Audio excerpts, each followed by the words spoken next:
Hello children, you're welcome to another wonderful class of quantitative reasoning.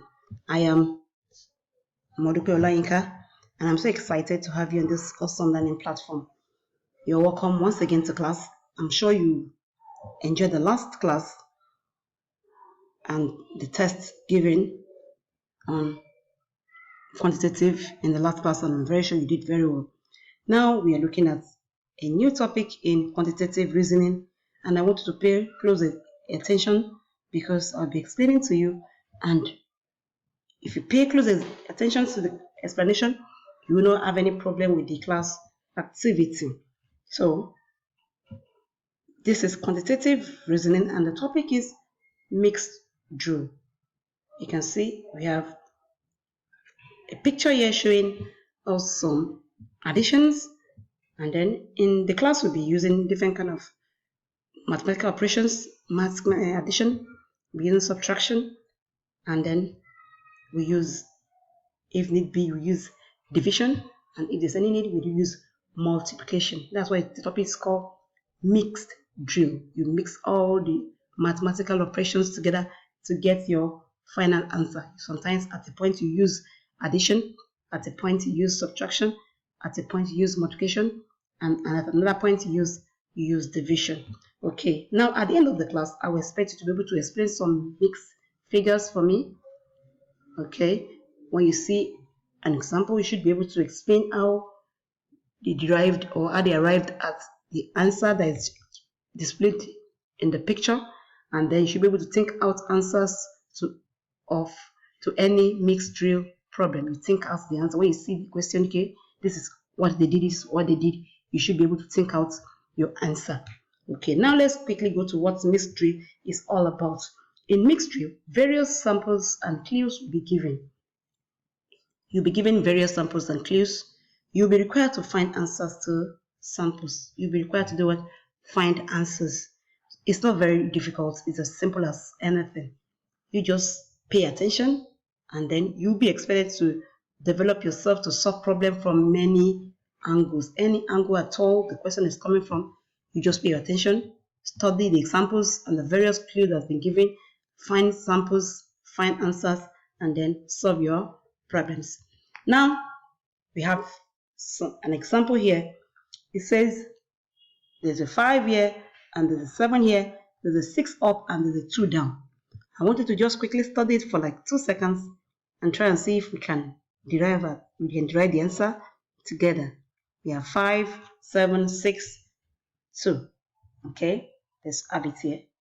5, 7, then we have 6, 2. So what do you think we will do? Okay, so this figure and this figure, what happens to them? You add them. That's plus. Okay, so when you add the 2 together, you have what? 5 plus 7 give us 12. Okay, this 12 should ring a bell now. So when you have this and this, what do you do to them? You multiply it. So when you multiply it, it gives you the same 12.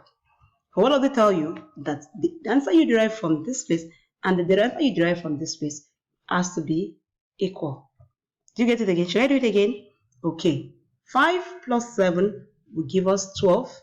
6 times 2 will still give us the same answer, 12. So this and this will be added. This and this will be multiplied. Is that okay? Very good. Let me show you another example. This time around, a particular variable value is missing. This is it here. We look at it for some seconds again and see if we can derive this value that is missing. Can you try? What I say you should do the one in the middle? You times it. Okay, you say, let's start with the one that's complete then. 16 times 2. Let's go to the next slide. 16. Okay, sorry, this is 20. 20. Then we have your 16, 2, and then our A is here. So what do we do? Say 16 times 2. What do we get? Give us what? 16 times 2 give us 32. And don't forget, I told you that the answer you derive from here will be the same as the answer you derive from here. So what do you think we should do? Want to try? How do we get this A? So let's come here and say A equal to this answer we have 32. You subtract it from this 20. You subtract 20 from it, sorry. And then what do you get? 12. So that means our A is 12. Is that understood? So if I put 12 here now, do you understand you give me the same answer? 16 times 2, 32. 20 plus 12 will still give us what? 32. Is that okay? Alright.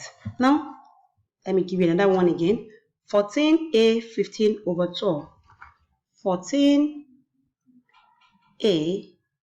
15 over 12.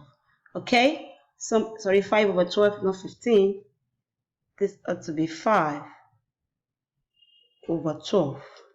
Let me quickly pick up the and correct that. Okay.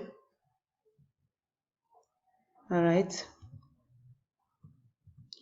So that's supposed to be ought to be 5, not 15. Sorry about that. 5. Okay. Now we have 14A, then 5 over 12. So what do we do? Like I told you, we start with the one in the middle. You say what? 5 times 12. What do we give us? What's the answer? 60. Okay. That's 60 here. And then what do we do next? You say your A, therefore, equal to 60 minus your 14. What do you have?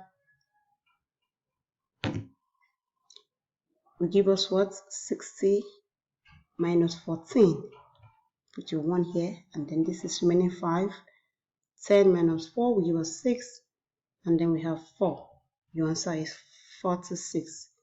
Your A, therefore, is 46. Do you get it? So if you want to verify and be sure your answer is correct, 5 times 12 is 60. This 14 plus A is what? 46, am I right?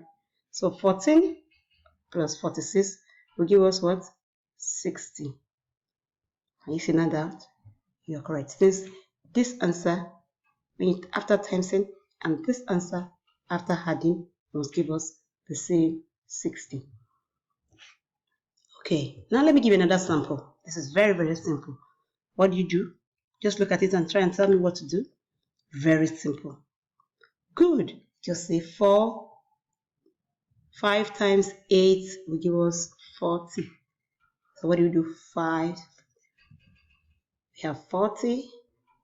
We have 5. And we have 8. So what do? We just say 5 times 8 will give us 40. So suppose we're looking for 8. What do? We're looking for 8. You say what? 40 divide by 5. It gives us 8. Suppose we're looking for 5. What do? We say 40 divided by 8 equal to 5. Okay, I'm sure you know how to get each of the variables now.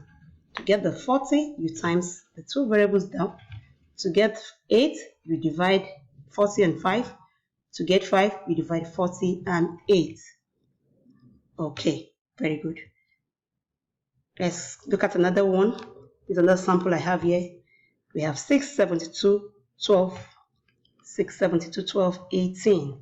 So I have 6, 72, 12, and then I have 18 here. I'm sure I'm correct. Okay, so what do? Look at it very well. Okay, somebody should tell me 6 times 12. What is the answer? 6 times 12 give us what? 72. And then 6 plus 12 again will give us 18. Can you see? This 18, you plus the figure. To get the 18, you plus the figure. And then to get the 72, you times it. And then to get 6, you divide. 72 divided by 12 will give us 6. And then to get our 12, you say 72 divided by 6 will give us 12. Okay, can you see how to get each of the variables? You have to use all the mixed operations. Plus, we use plus here, we use division here, use division here, we use multiplication here. The only one we didn't use here is the subtraction. Okay, let me quickly take you to another question. 31869. Okay, we have our E31869. So what do we do? Quickly do it for me. I'm sure it's very, very simple. Okay, 3 times 6 will give us 18. Okay, and you say what? 3 plus 6 will give us 9. Okay, so how do you get our 3? 18 divided by 6 will give us 3. Then how do you get our 3? 18 divided by, how do you get our 6? 18 divided by 3 will give us 6. Can you see how we get all our variables now using the mixed operations? Okay, now in conclusion, in Mix 3, you'll be required to find answers to sample using different clues. You have to develop yourself to solve problems from many angles. Okay, evaluation. Look at this carefully and solve it for me.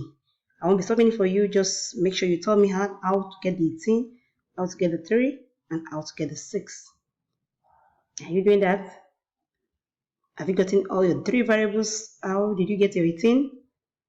Good. How did you get your 6? Good. How did you get your 3? Brilliant. Very good. Thank you so much. I'll be giving you a class activity tomorrow. Take care of yourself. Bye.